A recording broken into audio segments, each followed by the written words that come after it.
In this lesson, we discuss the design and implementation of an I2C module for a bare metal environment.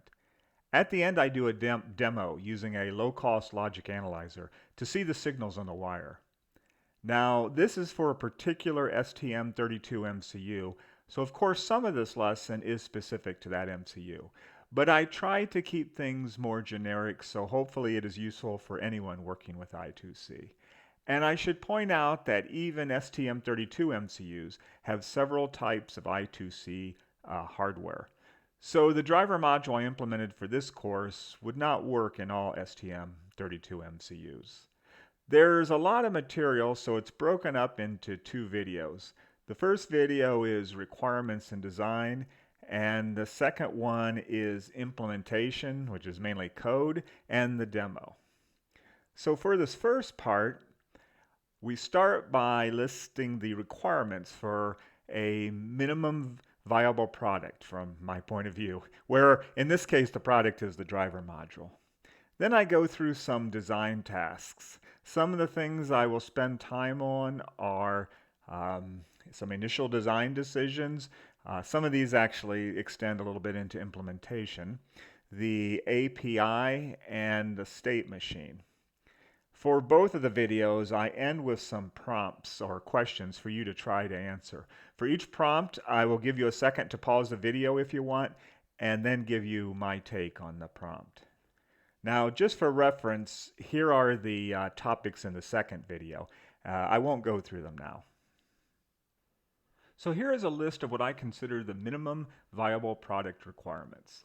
It's nice to have a set of written requirements, even if it is just a simple list like this. Sometimes on very small projects, it is assumed that everyone knows the requirements, and that can lead to problems later on. So the systems I have in mind for this driver module are boards with an MCU and several I2C slave devices. These devices would be things like displays, maybe some EEPROM memory, or a sensor. Now most of these requirements are self-explanatory, so I'll go through them fairly quickly. One, master operation only, and only a single master. And of course that master would be the MCU on the board. Support of simple read-only and write-only operations. This means we don't support combined formats like a write plus a read in a single I2C transaction. And about these combined formats, some slave devices support them but don't require you to use them. You can instead just do a write and then a read. 7-bit address support, since 10-bit addresses are rarely used. Now, these first three requirements are I2C specific. Now we get into more generic requirements. And these are requirements that are sometimes referred to as non-functional because they are internal requirements that are not visible from the outside world necessarily. So the first of those is to support shared usage of an I2C bus between multiple user modules. So if you have multiple slave I2C devices, you will often have multiple software modules, one for each type of device. And there has to be a way for these modules to share the I2C interface, since you can only talk to one device at a time. And we'll see how that works later in this lesson. Then there are these generic requirements for a superloop system. The module must support the standard core API to interface to the superloop. Now this core API is the one I developed for the base MCU course, and it's pretty typical of superloop modules. And of course the module APIs must be non-blocking. This is critical. Finally, we have some requirements for test and debug. I consider this kind of thing essential for real products that have to be supported. Often the details of what is needed are decided during the development. But after having done this for a while, you get a feeling for what you're going to need. So a big one is the ability to perform I2C transactions from the console command line to try out different things. And we need performance measurements to allow us to know how things are going on the bus on long runs. Now, sometimes during development, issues come up and you need to modify or add requirements to the list. And that's just the nature of product development.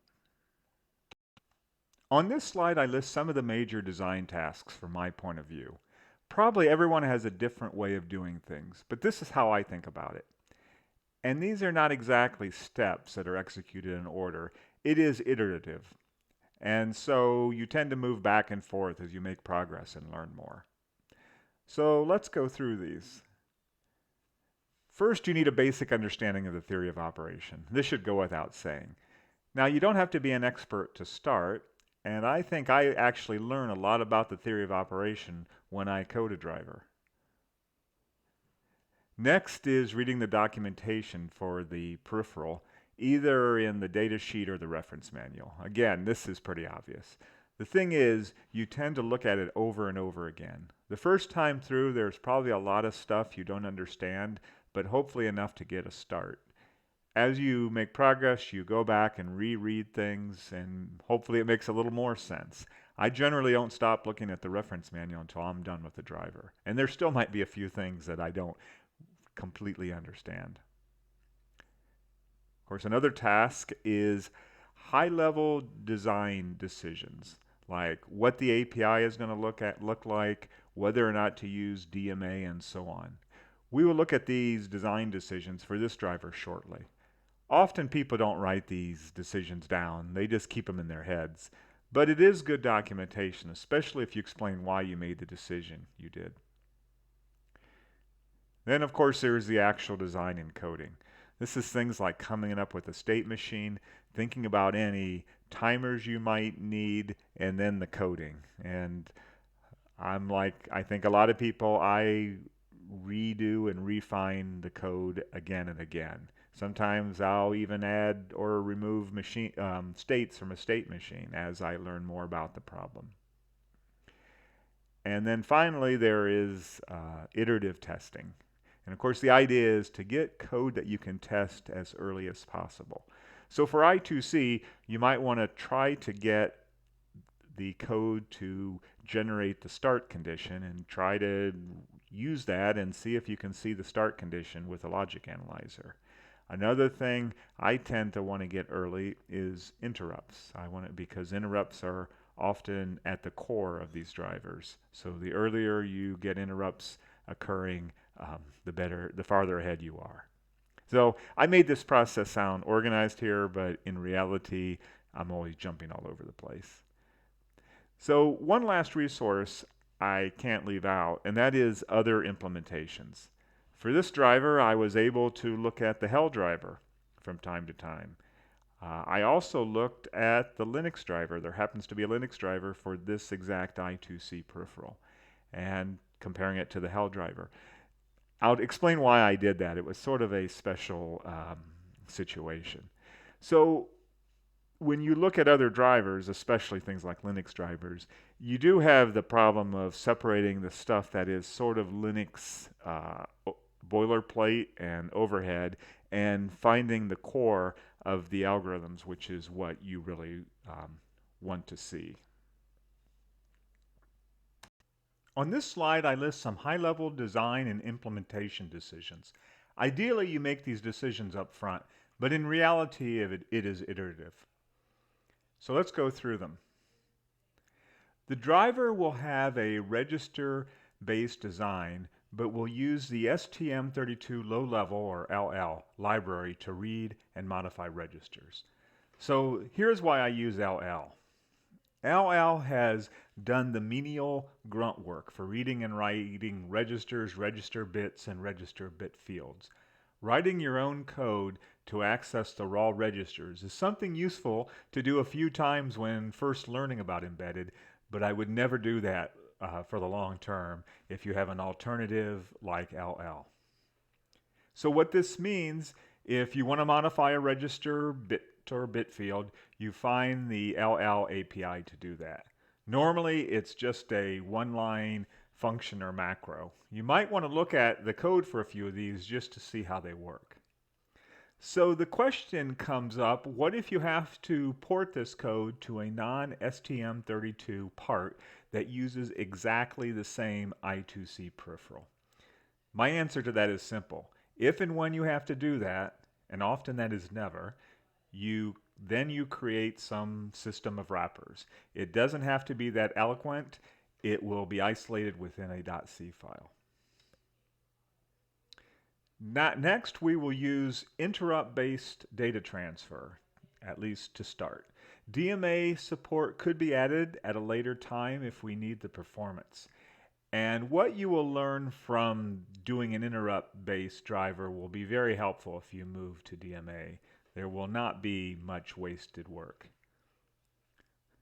For now, I will use the IDE generated code, which will be LL-based, for I2C peripheral initialization. Taking over this function and moving it into the I2C Driver Module is a future enhancement. We will look at this code and you'll see it's very simple. It just isn't worth it to me to take this over right now. If and when that code gets moved, we could then add proper API support for I2C initialization configuration, such as the bitrate. Currently, that's being set in the IDE. Next is the high-level API from the standpoint of software that would use this module. And so here's what I came up with. And this is based on past work. There will be an API to reserve an I2C interface, then initiate an I2C read or write operation. Now, with everything being non-blocking, this just kicks off the operation. So you need a way to know when the operation is complete. And the way we do that is we have an API to get the status of the read-write operation. This will be a pull model. The alternative is a callback. For Superloop designs, pull model is fine. And then finally, at some point, you would release the I2C interface so that another software module could use it. And then the final thing here are some I2 specific console commands for test and debug. One is a command called I2C status, which just dumps some state information about the module. And another one is called I2C test, which allows you to test the API and maybe do a few other things to initiate I2C procedures and test other kinds of use cases. Here is the header file for the I2C module, and I want to highlight just a few things with the API. So here we see an enum for the I2C instance ID, and this is sort of ugly because we have all these config parameters that control which I2C instances are going to be supported in the build. And by the way, currently we only have one I2C instance, instance 3. Here is the configuration structure for this module, and the only configuration parameter now is the transaction guard timer in milliseconds. Here are the core module APIs that are the interface to the module startup and the Superloop. And then these other APIs are basically the I2C operations. So there are APIs to reserve and release an I2C instance. And notice, by the way, that almost all these APIs take an instance ID. And then here are the two APIs to kick off a read and kick off a write operation. And then this API here is used to get the status of that operation as it's executing. So generally you expect either in progress or completed successfully or completed with error. And then there's a few other APIs I won't get into. So this is the basic API though for the module. On this slide, I provide some information on designing state machines, like the one for this I2C driver. Of course, a lot has been written on state machines, and so these are just some practical hints from my point of view. So let's go through them. I tend to start by just writing down the steps in a procedure, such as a read operation. Now, the states are often sort of the natural waiting points in the flow of the operation, in those steps. For example, waiting for an ACK after an address has been sent stands out as that is a state. Now, when in a state, there are usually expected events that will occur. For example, an interrupt with a certain status bit set. That happens in a number of cases for this I2C driver, or a timer expiring. Now, in addition to those expected events, there are unexpected events, and you need to make sure you identify all those. And so those are things like interrupts with error status bit set, or interrupts for events that seem totally unexpected to what you're trying to do. And then there are guard timers that I'll mention in just a minute. So you have to determine how to handle these unexpected events. Handling some of these may be dependent on the current state, but you really want to avoid a lot of this if you can. So often we try to have a common method or a handler to handle most of these errors. This error handling must be very robust. You want to make sure you clean things up. In this driver, for most of the unexpected events, I more or less just generate a stop condition on the bus and disable the hardware. You also need to consider the need for guard timers to ensure the state machine will never get stuck. Sometimes it's not clear you really need a guard timer. I will add one if there is any doubt in my mind, because I just want to be certain that the procedures will always finish one way or the other. Now, one simple approach is you just have a single guard timer for an overall procedure, and that's what's done in this module. When a read operation starts, we start a guard timer, and we stop it when the read operation completes successfully or unsuccessfully. Now let's look at the state machine. As stated in this title, this is a simplified view. The states shown here are the actual states in the code, but the code has quite a bit more complexity in the transitions. Before we continue, let me describe the notation used in this state machine diagram. So of course the blue boxes represent the states, and between the states we see these arrows that represent the transitions. For each transition, the event that triggers it is shown in red, in bold, and is underlined. Some of the events include a condition, like this one, that must be true for the transition to be made. Below the event name is a set of actions that are executed as part of the transition. Most of the events are the result of an interrupt, and they start with the word interrupt : And there are two events, these up here, that are actually API function calls. So let's walk through the state machine for an I2C read operation. First of all, when the module is initialized, it will enter the idle state as we see here. Next, some software, like another module, calls I2C read, that API. From the list of actions, you can see that we enable the hardware, we set the start bit in control register 1, which will generate a start condition. We set the variable for the number of bytes to read, or the number of bytes left to read, and we start a guard timer. I should point out that the variables in the state machine diagram do not necessarily exist in the code. Sometimes you use different variables in the diagram that just make the logic easier to see. So we can see from the read generate start state that we will normally get an interrupt with the SB bit, which is the start bit set. This tells us that the start condition has been generated. In response, we write the I2C address and the read-write bit to the I2C data register. And then we wait in the read sending address state. We expect an ACK in response to that address, and if so, we will get an interrupt with the adder bit set. This drives us to the reading data state. In this state, we get a sequence of interrupts that say that the I2C hardware has another received byte of data available. So we get that byte of data from the data register and we put it in the receive buffer.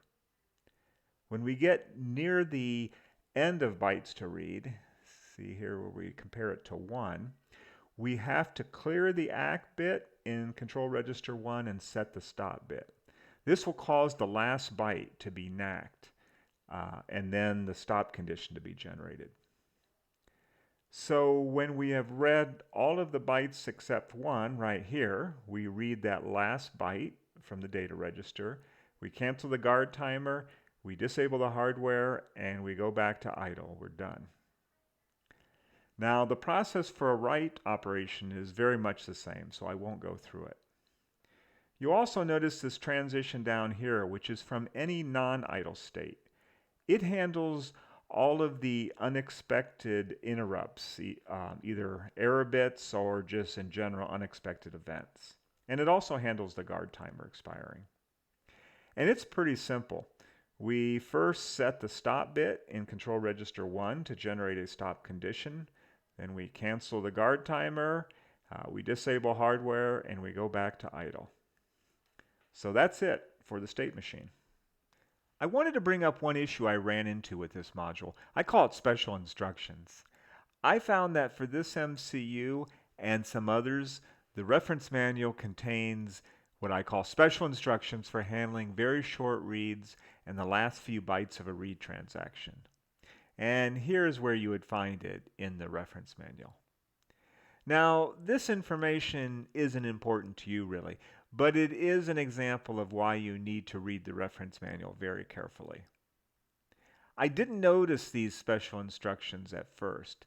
It looks like they were sort of added on at the end, and they are a little cryptic, and they even seem a little inconsistent with the earlier text. So my initial implementation did not use them, and it worked okay. And so I wondered, do I really need to do this? But I found that both the Hell driver and the Linux driver implements these special instructions and exactly the same way.